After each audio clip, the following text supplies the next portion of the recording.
कांग्रेस ने केंद्र सरकार पर लौह अयस्क के निर्यात नियमों में बदलाव कर कुछ उद्योगपतियों को लाभ पहुंचाने का गंभीर आरोप लगाया है। पार्टी ने कहा कि नरेंद्र मोदी सरकार ने सत्ता संभालते ही नियमों में बदलाव कर कुछ चुनिंदा कंपनियों को लौह अयस्क के निर्यात की इजाजत दी। पार्टी ने सरकार से इन कंपनियों के नाम सार्वजनिक करने और उन पर कड़ी कार्रवाई करने की मांग की है। कांग्रेस प्रवक्ता पवन खेड़ा ने प्रेस कॉन्फ्रेंस को संबोधित करते हुए कहा कि केंद्र सरकार अपने चंद करीबियों को लाभ पहुंचाने के लिए देश के प्रमुख संस्थानों को नष्ट करने की कोशिश कर रही है। उन्होंने कहा कि लौह अयस्क का निर्यात अब तक केवल एमएमटीसी के जरिए किया जाता था, लेकिन वर्तमान सरकार ने सत्ता संभालते ही नियमों में बदलाव कर दिया और KIOCL कंपनी को कई देशों को लौह अयस्क के निर्यात की अनुमति दे दी। इन देशों में चीन भी शामिल है।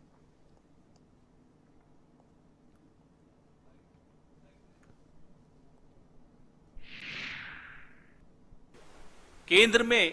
बैठी भारतीय जनता पार्टी की सरकार ने पिछले 6 सालों में बार बार ऐसे उदाहरण दिए हैं जिससे यह स्पष्ट हो जाता है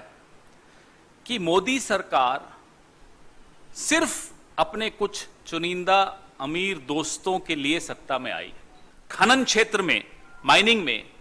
एक बहुत बड़े घोटाले की ओर आपका ध्यान आकर्षित करने 2014 से पहले लौह अयस्क, जो कच्चा लोहा होता है, आयरन ओर जिसको अंग्रेजी में कहते हैं, उसका निर्यात सिर्फ एमएमटीसी कर सकती थी। सिर्फ एमएमटीसी को ही उसका की अनुमति थी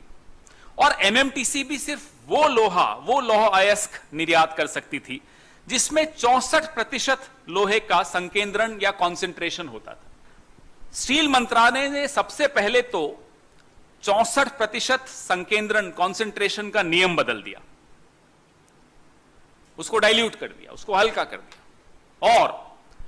Kudremukh iron ore company limited KIOCL को चीन, ताइवान, दक्षिण कोरिया और जापान में लौह अयस्क निर्यात की अनुमति